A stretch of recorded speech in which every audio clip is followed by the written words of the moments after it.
look at that. Yeah. All right. You get X marked, you disrupt it instead. Yeah, that's very true. There's a lot of good ways, good way of like just dropping his arm on either the Bloodseeker or Marcy. Just heavily mitigates their ability to move around in the team fights as well. It's definitely feels like a good pickup this game. Because I mean, like it could the ultimate not only purge away the sidekick from the Marcy, but it would also purge away the Frost Shield from the Lich as well. Yes. Like there's a lot of nice little interaction going on with this SD pickup. So yeah, I'm quite happy to see it. I guess now we have to think about, is it possible for it to be a support Marcy? Even though I really think it's not, like I'm 100% sure it's going to be on Bach here, and Max is going to take the mid Kunkka. Mm-hmm. It's something EHOME is going to have to think about. It's like, what if it's a support Marcy? We get this crazy off later at the last seconds. Yeah, I mean, because when you're... There you go. Because when you're saying that they counter the sidekick, and I'm thinking, yeah, it does.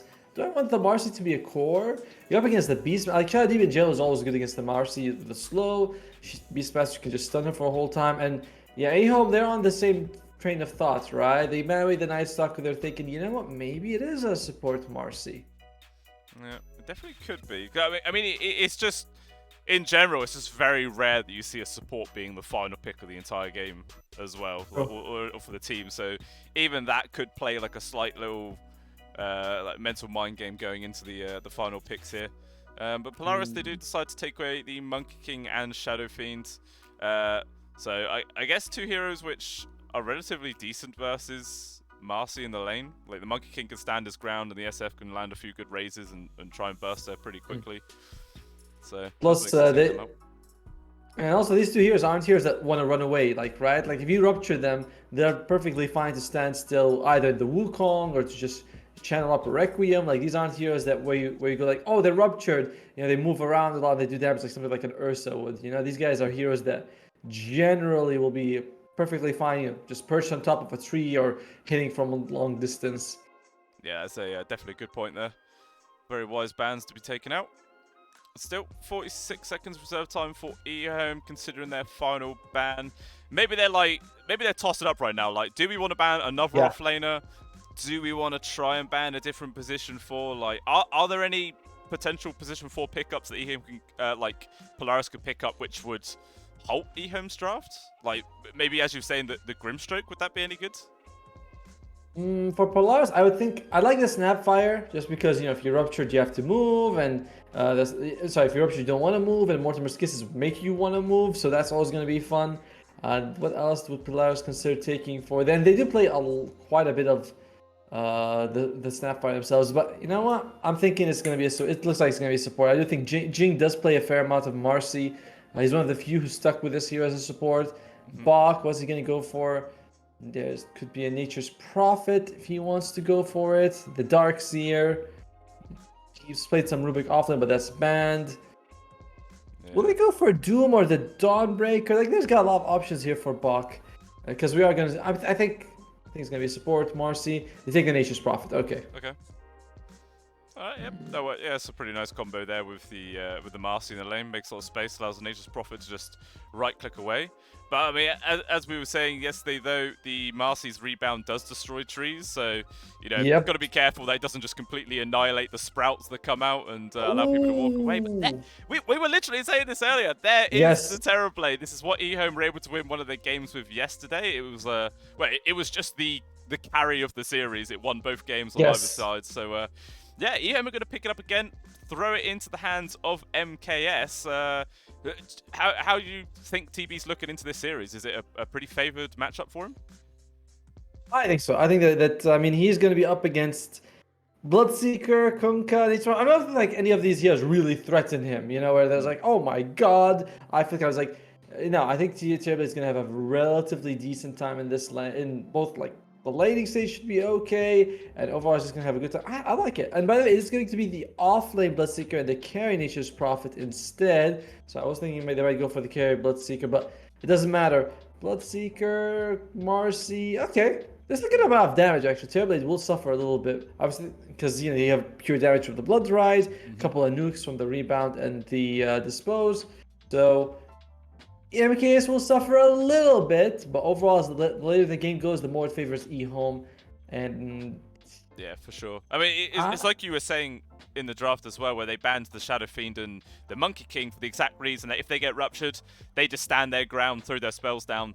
It is exactly the same with the Terrorblade, isn't it? He just pops his meta and then he does not want to move. He just wants to stand there, right-clicking for days. So, yeah, definitely a, yeah, just a good way to mitigate the effects from the Bloodseeker ultimate as well. and unless you have bashers, you have no way of controlling him during the during if he gets BKB, right? Like if he BKBs, he's getting his thunder off every time. There's literally nothing on Polaris that pierces through that. So it's up to Jing and Bach to get a basher. Marcy 4 basher is gonna take some time. I like EHOME's draft a little bit more. I do think, you know, during the mid game, there might be a little bit of struggles because usually we see the Beastmaster doing his own thing, and the rest of the team, you know, it's going to be Shadow Demon, Disruptor, Pango. That's a bit of an iffy threesome to go around making space, but it's pretty good. But yeah, Polaris, you know, they got to do something pretty impressive here. I'm all in on EHOME, you know. All in on EHOME. All in. What about you, BluScale? Will you be joining me with EHOME? You want to go and lose with Polaris? Oh, I don't know, man. You know, I like to go my own way sometimes, but I'm feeling, yeah, I think just the showing that we've seen for the TB for the rest of the tournament and just the general outlook of the lineup there of EHOME. Like they got a lot of ways of making space for the TB in the fights. The Rolling Thunder, the Roar, the Static Storm, even the Demonic Purge coming out from Salad as well can just slow people down. Yeah, it seems like every single other player or character on EHOME's side has a way of making space for the TB to just carry on doing what he wants to do in these fights. So, yeah, I do agree. I think EHOME are going to be able to come out ahead, unless, of course, the lanes go diabolically terrible for them and they get smashed and they're behind by like 5,000 gold by like, you know, 15 minutes in, something like that. Then I could definitely see them struggling and Polaris potentially running away with this series, but overall, yeah, I think I'm going to agree. I'm going with EHOME. Now look at that. Us together. EHOME, sorry guys, you're going to lose this game because when both casters agree, you know, that's the blind leading the blind on this one.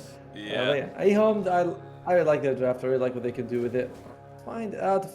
Looks like they're trying to get something here on Zhao Yu. And Salad, he may have gone the wrong side and be able to get it in time. He was like, he's going, I want to get this bounty rune. It's managing to pick it up. And luckily for him, Jing actually already took Dispose level 1 rather than getting the rebound. I mean, if he had that ability, could have jumped on top of Salad, done some body blocks, and could maybe have seen Salad drop in there. But yeah, bit of fortunate luck for him. Interesting change of the lanes, by the way. They put the Bloodseeker with the Lich, which is another salt combo, right? You got the slows and the Sister Gaze to help land the Blood right. And yeah, it's good amount of damage. They really want to make sure they pressure MKS just a little bit. And Lich has always been known as a fairly good harasser in that regard. Top lane, Sally took Shadow Poison level 1.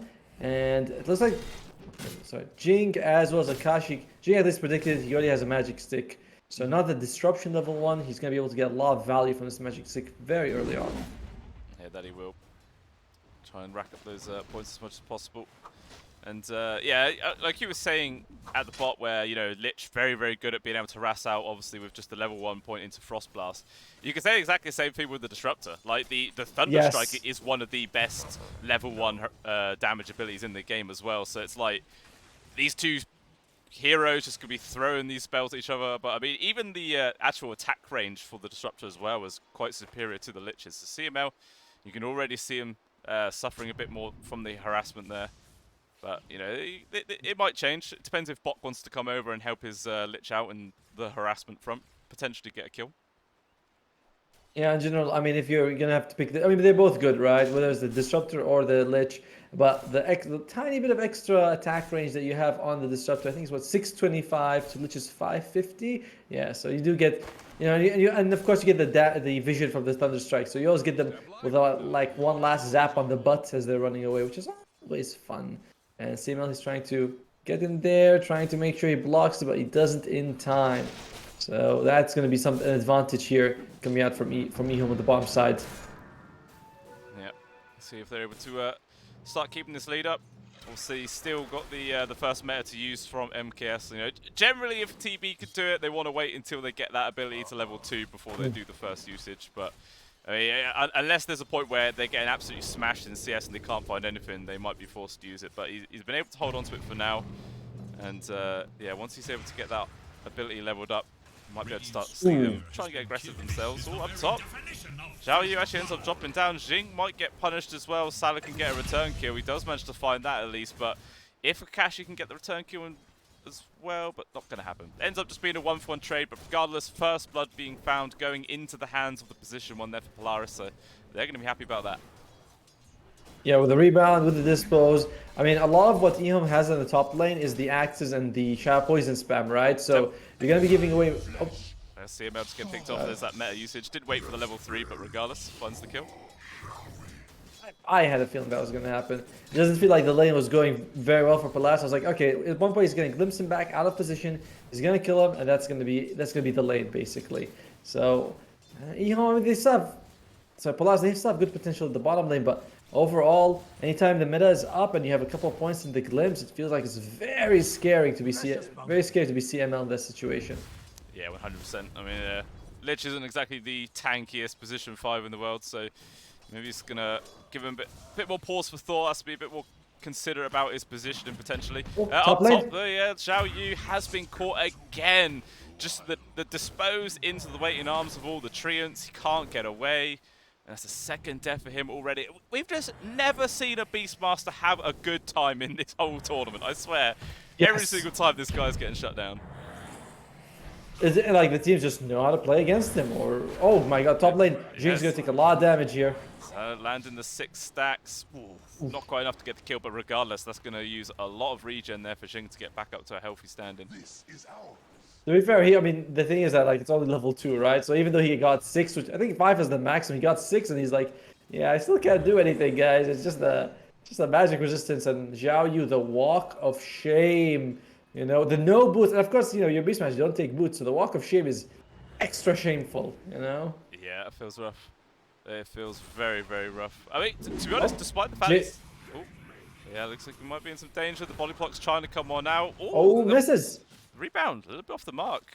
I think he might have like queued up that ability whilst he was disrupted and forgot to change it perhaps, and yeah, ended up missing. But yeah, as I was saying, despite the fact... Oh, can't miss anything to see about. He's going to get brought down, Luke getting the final touch. But chasing after MKS, but yeah, he's not going to be able to find that kill. And back up top, Xiao Yu. They're hunting for him, the Beastmaster. There's just nowhere to go. He's going to get caught. Death number 3. This poor, poor man. Oh, no.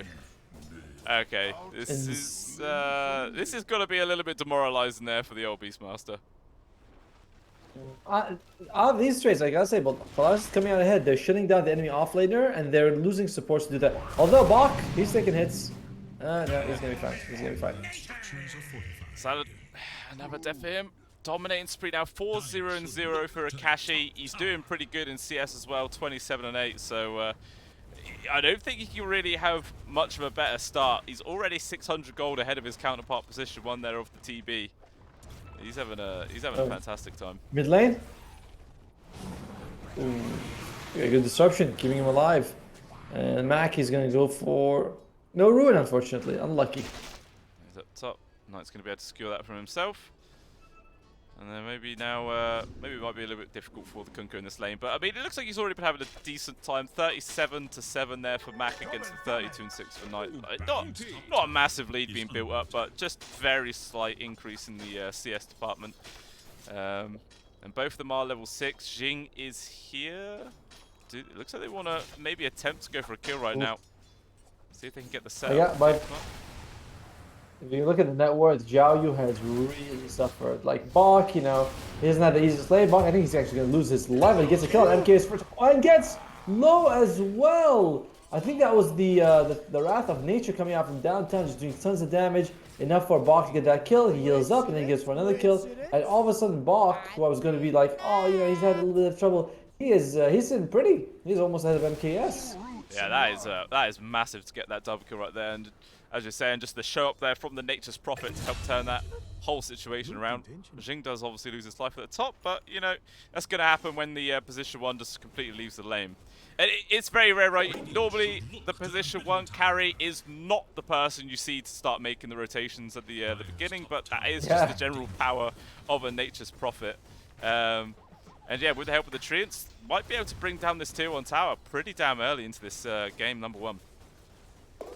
He's got the Blightstone. He's going to go for the Maelstrom, so he's going to be able to farm. Not going for what we've seen sometimes, which is like, you know, the Hand of Midas, which is a little greedy. He's like, no, I'll be able to help the team as well. So yeah, he is very farmed on Akashi. 4,500 gold at less than 8 minutes. That is very, very, very good farm. And low, he might be helping him improve that farm. Yeah, it's TP on cooldown 40 seconds. I think maybe there was a sort of call on the side of Polaris to be like, yeah, we should defend this tier 1 tower, and unfortunately he was the only one that actually TP'd.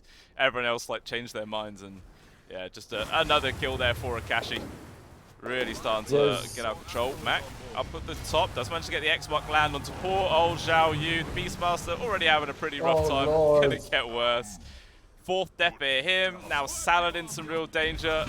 Toss back into the waiting arms of Mac, and it's another one, a double kill. This, I remember what you were saying. All they have to do on EHOME is not get like 5,000 gold behind the first 10 minutes. That's what's happening, and they're getting this vision off right now. That's a nice D ward for Polaris. Knight, he might be in trouble here. Do they get the X mark? Oh, looks like he's just to be able to roll. Oh, straight for the courier. Just a casual courier kill. Nice feet footwork there from Mac to avoid the first connection, but the Glimpse dragging it back in. Even the Raw for good measure. They want to get that kill, and rightly so. He's definitely a priority target. Even actually going to be a +1. Salad got grabbed there onto CML, denying the retreat of the Lich. And that's going to be an extra kill there for the Knight. Definitely something that EHOME needed to help balance this game out. It's starting to look pretty bleak, but with that double kill, you know, there's a glimmer of light. Definitely. And but you got this nice deep ward that they have on Polaris' side. This is, it spots, I think, only the Ancient Creep. I don't think it spots anything else. And that's kind of interesting. I think they have a triple stack of Ancient Creep. I just like how Mac walked in, went for the courier, nothing else. Like, it's not like he tried to X-mark the Pango to interrupt his roll. He's just like, nope, the courier, one shot, loses his life. He tried to X-mark himself to get away, but great chain stun coming out from EHOME makes it impossible. Overall, though, what's the win percentage saying? It's still in favor of EHOME. 52% in favor of EHOME. That's kind of shocking. I was thinking, you know, like 60 for Polaris, and they lose Jing as well.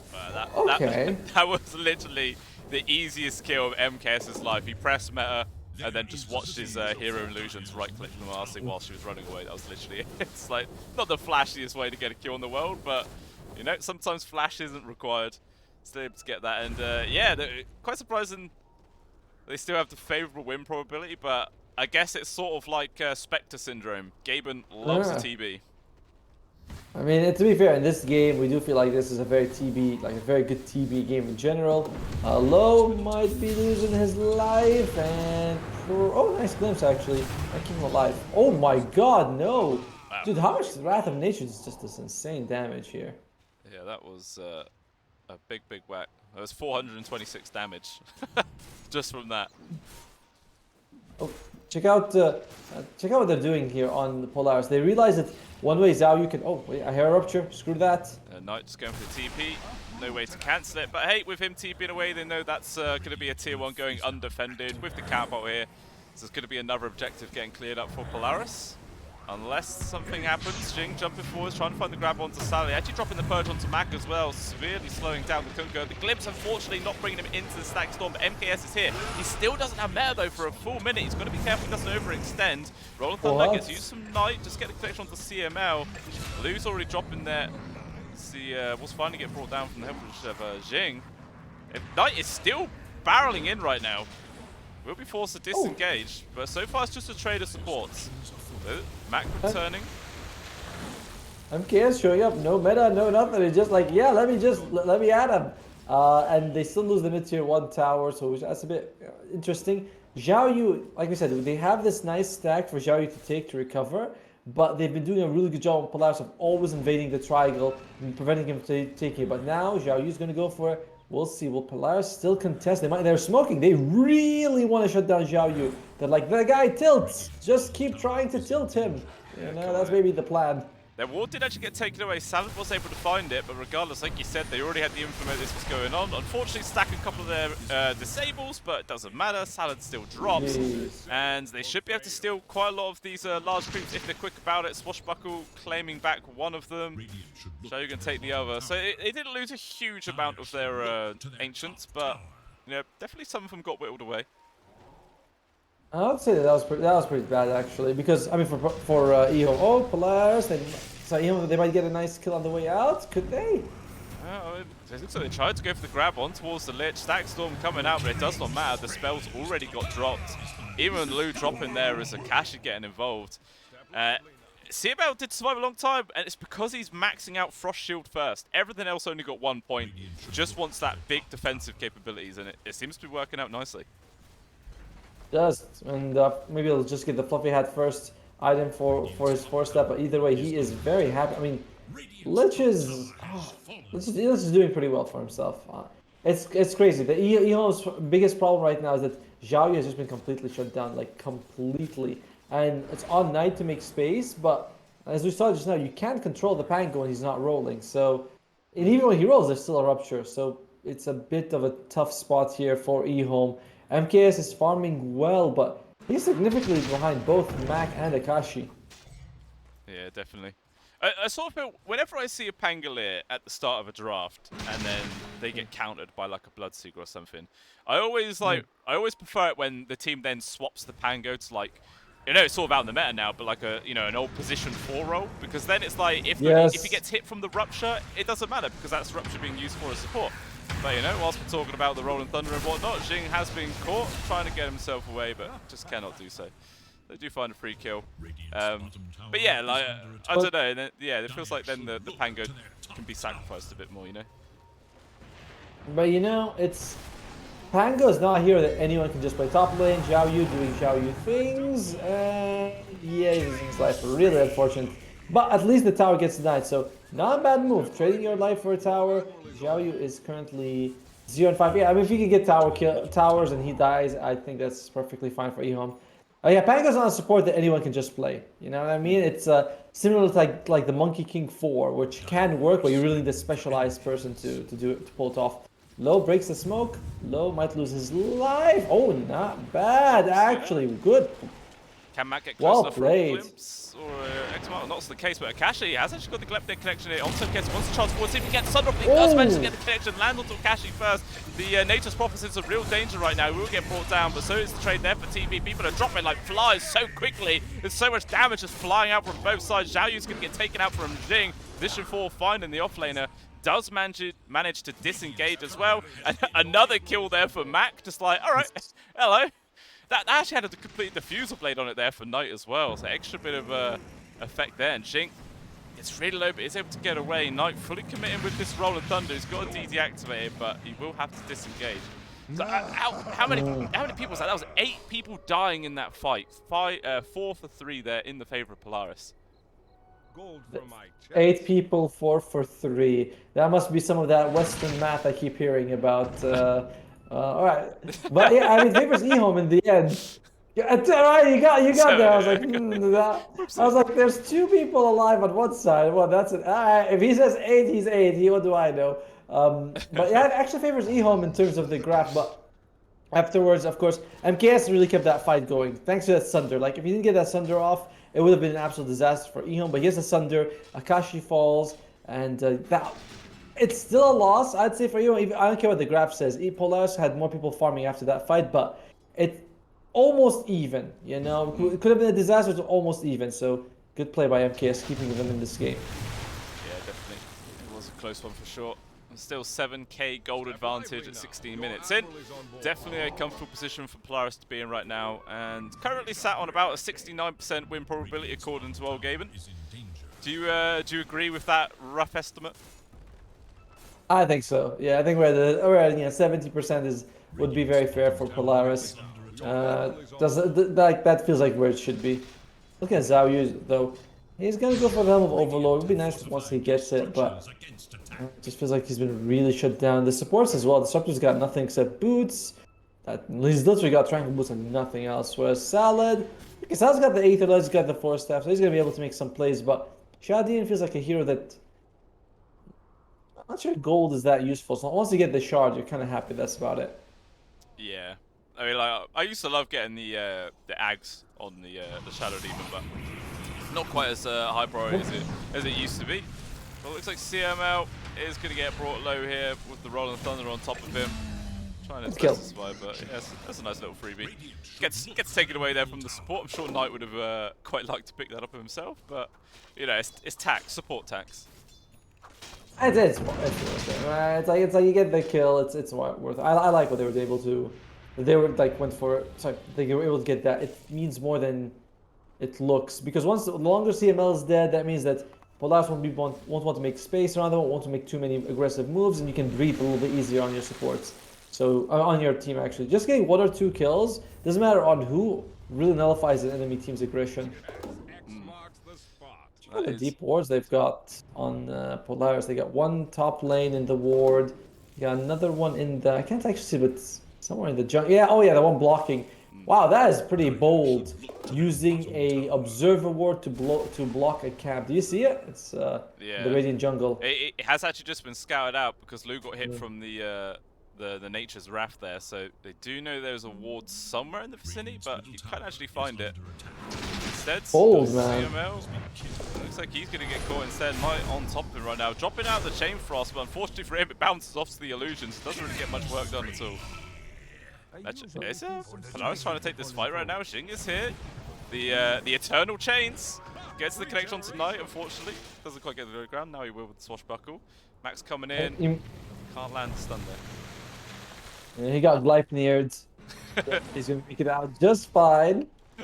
Yeah, he does have the diffusal blade. I feel like the Pangolier really need that extra bit of damage. If he actually had that, instead of the courier dying, he would have been able to kill Jing in the previous fight, because Jing made out on a sliver of health. Polaris smoke on too, but yeah, you can see a couple of kills on this Lich, and Polaris haven't been able to make a move for quite some time. They decide, you know what, maybe Xiao Yu's a free target, but Xiao Yu, he's wise to it. He's like, fool me 6 times, shame on you, but fool me a 7th time, it's not gonna happen. Not gonna happen yet, shall we say? Yes. I mean, Yes. I think it might be another time where we do see old Xiao Yu getting caught out, and but obviously at this point the whole game plan for EHOME is just make as much space for MKS as possible, just evade ganks, allow him to get his farm going. It's why you now see the support duo for EHOME just hailing the Terrorblade. They're just not leaving him on his own. I mean, sure, they are going to be sapping away some of the actual experience, so his level gain isn't going to be as quick as it could be, but just that security is going to be handy. Yeah, boxes, some BKB, stack storm, everything dropped on top of him. Can he survive this? The TP responses are coming in. He feels quite tanky right now. He's not dropping. Maybe get a return kill onto MKS. The burst damage is there. They even just annihilating Lou in the backlines with the hits coming in from the Tidebringer. Triple kill for Mac, and EHOME was not expecting that. Ooh. I mean, I think that he could have used his meta a little earlier, right? He kind of walked in close, got hit by the Blood Ride, and that kind of cost him Knight. He's trying to run away here. He's next to Xiao Yu, but did you see Xiao Yu? He's even though his invis, he's next to Sentry Ward. What a punish for EHOME. Yeah, that was massive. Big greedy from, honestly, big greedy from MKS though, to go in melee form and then attack. It's like, you could meta, hit him from far away, maybe that would have been enough to save you, but probably, I guess at first they thought they could get him without using the meta, but that was wishful thinking. And plus it's next to the tier 1 bottom lane, so you want to get those kills as fast as you can, get out of there, because he can have TP response. Oh, look at that! Aghanim Scepter. Ooh, nearly got the connection there on MKS there from Oljing, couldn't quite get it. Glimpse back into the tier 2, but there's the X-Mark save you were talking about in the draft. Actually, back dropping down quite a lot of spells right now. In comes the Ghost Ship, but the roller is going to be there for Knight to get the gap change. Raw lands onto Mac, but not really able to actually do much damage. And with the open wounds onto Knight, he's forcing the Pangolier to completely disengage himself. There's a lot of trader spells, and so much of it is getting dumped on towards Xing, but he's just the support. Finally, he will die, but there has already been the trade for the Beastmaster. So off laner for position 4. So still is Polaris coming out just slightly ahead. Actually, they might be even able to find up the granite golem here as well. Extra bit of gold. Zhao and getting kills on Jing is not easy. He's got 2 bracers and he's got the bullwhip, so he has something like apparently 12 health regeneration a second, 1700 health. Put a frost armor on that, and the guy's not going to be losing his life anytime soon. So frost shield, frost armor. I think not. Frost shield. Do you think that they should change since their Gaze's name? Because it's like Frost Blast, Frost Shield, Chain Frost, Sinister Gaze. Should it be like Frost Gaze? You know, something like that. Like the cold stare. Something Yeah, like that. well, no, it should be something Frost. I mean, he's got Frost in 3 of his abilities. I don't like that. That triggers my OCD. And oh dear, Knight, he might be triggering his death. It could be. Does manage to get the roll up. Doesn't want to go use his ult. Obviously, he's got the rupture on top of him. There is going to be disruption trying to stall this out, but in comes the rest of EHOME. They want to maybe try and turn this around. Chain Frost is going to be there, bounce around a few of the creeps. The MKS gets caught from the rebound. Dear and the Lord. TP, it just disintegrates in seconds. He can't survive long enough to do any work whatsoever. And every single other person on EHOME just gets run over with ease. And it's another 4 kills for Polaris. 14,000 gold lead is now the advantage that they have, and they're going to claim Roshan #1 as well. Alright. If you're Terrorblade, you shouldn't fight until you have the BKB in this game. It seems like multiple times we see him show up to a fight, he gets 1 silence, and suddenly he's dead. And I mean, he's got a decent amount of health, he's got, he can fight, he's good, okay farm, but he just shows up and just keeps losing his life time and time and time again without the BKB. And Polaris, they only have rupture to pierce through it. I don't know. I don't think that you can take this anymore. You cannot fight if you're MKS. Yeah, I mean, it's, like you're saying, he needs that BKB, but he's already sort of committed himself to go for the Skadi. Like, he's already picked up the first Ultimate Orb, and he doesn't even have the BKB queued up. Why do you think he's skipping it? Is it like, is he afraid of the Rupture because that can go through BKB? But that seems like a really minor thing to be concerned about. Like, there's so many other things that are actually causing his death this game. I mean, to be frank, it's not like the other items he went for are bad, right? Like the Skadi's always good on the Terrorblade because against the Bloodseeker, Manta's a classic item, Dragonlance Turkey Pike, there's nothing wrong with it. It's just like now we're seeing that the BKB is necessary, right? Like after a few fights lost, we're like, oh shit, he needs it. Knight, he is gonna be mostly okay. So he didn't make like a bad choice. It's just that you're like, oh crap, this is a bigger problem than I thought. Low might be losing his life. Oh, that does actually get a nice glimpse away. Oh, but the root that comes in from the Nature's Wrath. He's well, actually he's not that bad. He's got some support in the nearby area. He should be fine. Like how Jing teleports mid is like, maybe I can find him. Maybe I can get a kill. And Jing, I think he's gonna go for that BKB, which yeah, that's gonna cause a problem. Oh dear, MKS. Oh, he's trying to get the TP out, and he will make it. But they're still on cooldown. Actually, just those illusions from the Shadow Demon. Wow, that actually hurts Akashi a lot. Brings him down quite low. It does. Is it disruption max out? It is. It does. I mean, each one does 75 damage, 75%. So you get the hero plus 50% damage when both of these are hitting. And but Polaris, they have no interest in just slowing down the game. Oh, nice blink by Knight, giving him life. Unfortunately, he can't really jump into these fights. Oh, talking about jumping into fights. MKS get landed on it again for the rebound. They drag him back into the blood fight.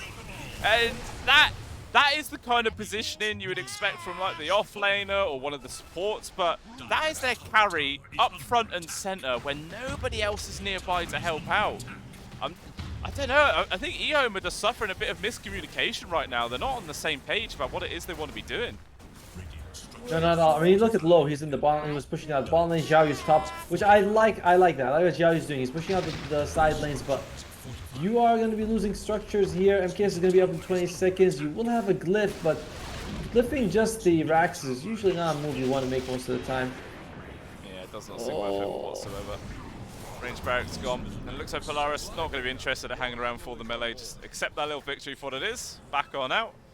And see what else they can do. I mean, in response though, Xiaoyu was able to clear up that tier 2, like you were saying, with his split push. So they do find something at the very least. And he gets them outpost, right? So now you have a bit of an entry point. So it's something. MKS, Like he's gonna have to pull a rabbit out of the hat, and if he wants to fight, like he's gonna either wait for all the spells to be used before he joins, or he's gonna get a BKB Knight. He might be in trouble. I don't think he's making it out of this one. Yeah, Godlike Spree now picked up for Mac. This man is doing a Kashi. disgusting amount of damage. They found the +1 grab potentially. Glepnir does actually land onto both the Sports Raw coming out as well as the Static Storm. They're trying to hold it back here right now, but it does about Disruptor quickly loses his life. MKS trying to bully into Xing, but he can't even bring down the position for support. He's just so damn tanky with the Frosted on top of him. But Knight rolling on through there with this buyback does bring down at least one of them, and now does Polaris need to back on out. They still have the Aegis for another minute. Box forced to pop his BKB as well as the open wounds.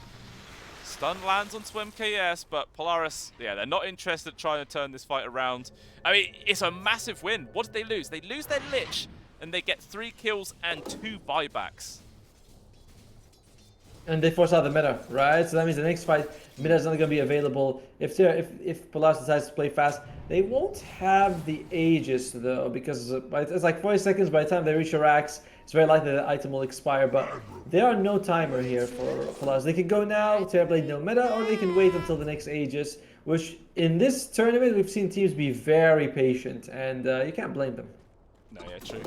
Sometimes just having that sort of overzealous way of playing and ends up doing more harm than good, so definitely does make sense that they just want to slow it down. Don't put all their eggs in one basket. But the viewers want blood. They're like, more blood! They Go do, fight! but the players, they want money. And what's more important to them? They want to try and play as cautiously as possible. At the end of the day, is their livelihoods at stake? So they want to potentially throw it away. But I mean, they're ahead by 20,000 gold. And like I said, no meta. They don't really need the Aegis, let's be honest. They could just run it down if they so wish. To be fair though, if they can somehow get a jump on Akashi, I mean, the TB can shred him. It'll take a while, but he can. Dire scan spots out MKS, but he should be out in time. And he does have the Scotty. I don't think it's a bad move to finish it, but... Yeah, the lane ward. Oh, he TP's right from the lane ward. Is there any cancelling time? There is! They just ran. Oh, wow. Never before have you seen a random lane ward be that damn valuable. That is, like, he even moved just into the radius of it to start his TP. That is so unlucky there for MKS. Down to the bot. Yeah, they're chucking a couple of ultimates there onto Xing's face. Even the hoof stomp stun coming in from the Centaur. And the Tidal Storm do a lot of control there to Xiaoyu, but he just straight up TP's out the disruption, making space for him. Salad, nicely played, but unfortunately will lose his own life as a result. Knight? Okay, that was very risky to jump in. He's actually going to be moving underneath his own another ward in a second. So the information is going to be there. And Polaris are on the case. They know exactly what this Spangle is. There's going to be the Sinister Gaze into the open wounds, or the rupture, sorry, and Knight, yeah, he's just dead. That was interesting by Knight. He's like, no, take my life too. Meanwhile, we might be losing Xiaoyu over here. Oh no. Yeah, no, he just evaded it. Oh, let's get hit from the Nature's Wrath again. Oh, yeah. How did that go? And now it's revealed. Doesn't seem like Bach has vision of him now. Yeah, I was surprised. I mean, he used this the shard ability. I think that's what gave him vision. Yeah. So MKS locked him. I think as well, it's actually the thirst from Bot just giving vision and low health players. Just allows the Nature's Wrath to hit every time. What? Actually, Kashi! Oh my lord, diving in very deep. Actually forces out the ultimate from the Disruptor, gets away alive, and it's just 4 people dead like that from EHOME. Just quick boots from Polaris, getting pick-off after pick-off, just whittling away at the defense of EHOME, and that's going to be their mid-set of barracks gone. Probably going to be the second set of the bot lane going down as well, unless there's some miracle defense coming out, but it does not seem likely. This is good news for Fifth Avenue Gaming, right? Because they are the ones who are the closest to taking away EHOME's spot from making the playoffs. So Polaris, you know, they're doing Fifth Avenue Gaming, and the match after this is EHOME versus Fifth Avenue. So, you know, that's going to be the one that I'm hyped for. For now, Polaris looking like they're going to be taking game number 1 without much difficulty, obviously. Jink! It just makes it out just fine. They can't catch any break in this game, can they? They can't get anything at all. Nope, not at all. And of course they have to go against the Torrent Storm from the Conquer, which I haven't even mentioned, but we're talking about how much like control they need. Sorry, like how much they need the BKB on MKS. And now there's a Torrent Storm. Oh god. It is essential. It is essential now. I mean, he has now. Yeah, he has now queued one up. And obviously can disassemble the Dragon Lance to help build it a little bit sooner, but does feel kind of rough. That extra range is very handy, but it looks like Xiaoyu might be dying again. MKS is actually getting involved right now, landing quite a lot of right clicks onto our bot, but it will get forced up into safety. Out comes down the Taurus up. Xiaoyu trying to run away with his own BKB, but still the right clicks just raining in and doing a lot of work. MKS controlled. The Terror Blade just disappears. He can't stand his ground at all. And rightly so, EHOME, they tap out, cool GG, and Polaris taking the first game of this best of 2. I feel like a lot of what we thought kind of happens. You know, we were saying the 3-man without the Beastmaster is tough, and Xiaoyu did, like we said, oh, you know, the Beastmaster usually does his own thing, but this game, the Beastmaster's thing was kind of dying. He just got, and it's like, you know, but that, I mean, that's just the truth, right? He died like so many times. Polaris were focused on hunting him down. They were able to get him a lot.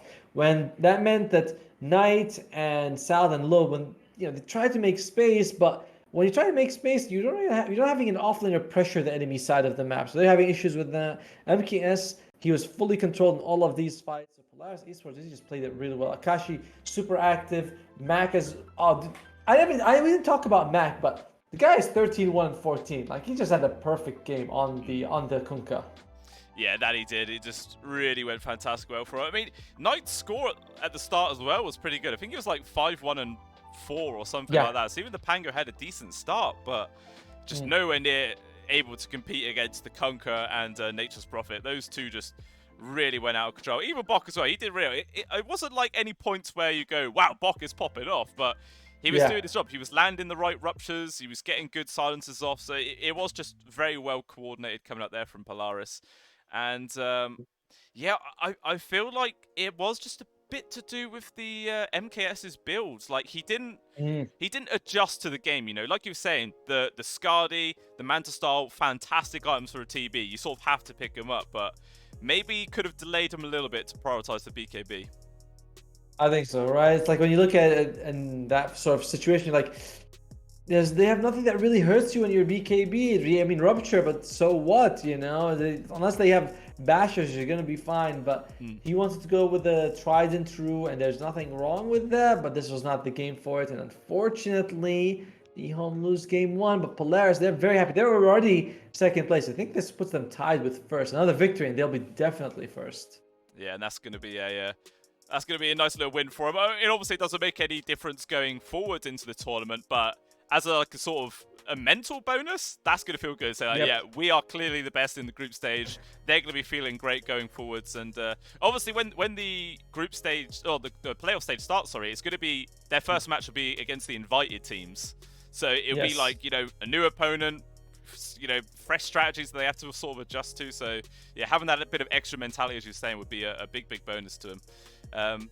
But yeah, that is it. That's the first game down of this best of 2, guys. Game number 2 will come up in about 10 minutes time, so do not go anywhere. We've got more Dota 2 to come.